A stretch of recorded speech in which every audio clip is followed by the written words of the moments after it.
अस्सलाम वालेकुम दोस्तों। सोचें कल सुबह आप उठें और न्यूज़ देखें कि साइंटिस्ट ने टाइम मशीन बना ली है। आप पास या फ्यूचर में जा सकते हैं। आज की वीडियो में हम यही डिस्कस करने वाले हैं कि टाइम ट्रैवल की पॉसिबिलिटीज़, डेंजर्स और ह्यूमैनिटी पर इसका क्या असर होगा। और वीडियो के एंड तक मैं आपको ऐसी सोच दूंगा जो शायद आपने कभी इमेजिन भी नहीं की होगी। तो शुरू करते हैं। सबसे पहले टाइम ट्रैवल का कॉन्सेप्ट थोड़ा समझते हैं। साइंस के मुताबिक आइंस्टाइन की थ्योरी ऑफ रिलेटिविटी कहती है कि टाइम हर जगह सेम नहीं चलता। अगर हम लाइट की स्पीड के करीब ट्रैवल करें तो आपके लिए सेकंड बीतेगा, लेकिन ज़मीन पर साल गुजर जाएंगे। यह सिर्फ मूवी का कॉन्सेप्ट नहीं है। नासा के साइंटिस्ट ने एक्सपेरिमेंट किए हैं जहां हाई स्पीड्स एयरप्लेन में क्लॉक स्लो चल रही थी कंपेयर टू ग्राउंड क्लॉक्स।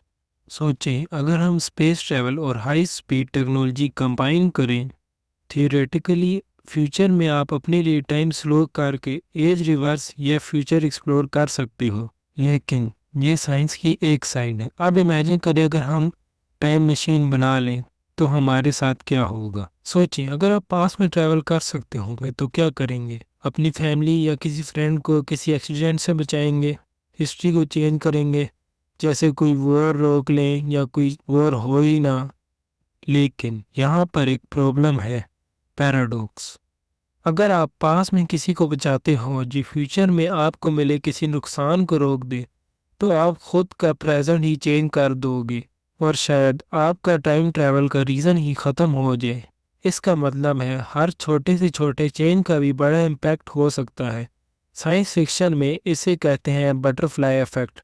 आप इमेजिन करो, अगर आप किसी हिस्ट्री के इवेंट को चेंज कर दो, जैसे टाइटैनिक की शिप का डूबना, तो आज की दुनिया बिल्कुल डिफरेंट हो सकती है।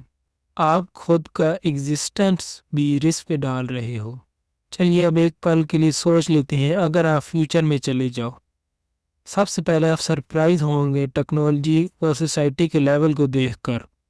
हो सकता है हम फ्लाइंग कार यूज़ कर रहे हों या एआई ह्यूमन से ज़्यादा इंटेलिजेंट हो। लेकिन फ्यूचर को देखना भी डेंजरस है। अगर आप वापस आओ ही नहीं या अगर फ्यूचर नॉलेज लेकर वापस आओ तो आज का वर्ल्ड और लाइफ टोटली डिस्टर्ब हो सकती है। कुछ साइंटिस्ट कहते हैं कि फ्यूचर के कुछ सीक्रेट्स ह्यूमैनिटी के लिए रिस्की हो सकते हैं। इमेजिन करो, अगर आप किसी फ्यूचर वेपन टेक्नोलॉजी का सीक्रेट लेके आ जाओ तो इससे दुनिया का बैलेंस ख़त्म हो सकता है।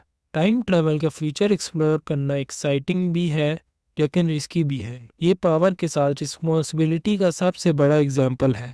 टाइम ट्रैवल सिर्फ फन और एडवेंचर नहीं है, इसकी डार्क साइड भी है।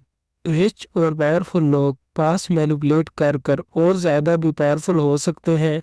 गवर्नमेंट इसे वेपन की तरह यूज़ कर सकती है। वॉर, इकोनॉमी, पॉलिटिक्स वगैरह, हिस्ट्री भी सेफ नहीं रहेगी। कोई भी इवेंट, कोई भी एम्पायर, कोई भी डिस्कवरी इजीली चेंज या डिलीट हो सकती है। सोचो, अगर किसी ने पास में किसी डिस्कवरी को रोक दिया होता, शायद आज इंटरनेट एग्जिस्ट नहीं करता, या शायद आज हम मोबाइल और एआई के बारे में सोच भी नहीं रहे होते। टाइम ट्रैवल के साथ ह्यूमैनिटी के लिए सबसे बड़ा रिस्क नॉलेज और पावर का मिसयूज है। जो पास्ट और फ्यूचर को कंट्रोल करेगा वही दुनिया का रियल मास्टर बनेगा। अब थोड़ी इमोशनल साइड भी देखते हैं। शायद अल्लाह ने इंसान को टाइम ट्रैवल इस वजह से अता नहीं किया कि हम अपनी गलतियों को अनडू न कर सके। हर गलती और हर एक्सपीरियंस हमें सिखाता है और ग्रोथ देता है।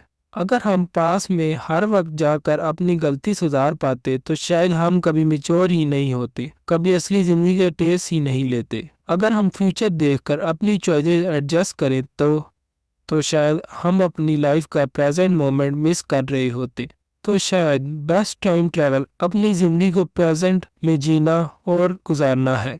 तो दोस्तों, आज हमने डिस्कस की टाइम ट्रैवल की साइंस, पास्ट और फ्यूचर की कॉन्सिक्वेंसेस और डार्क साइड।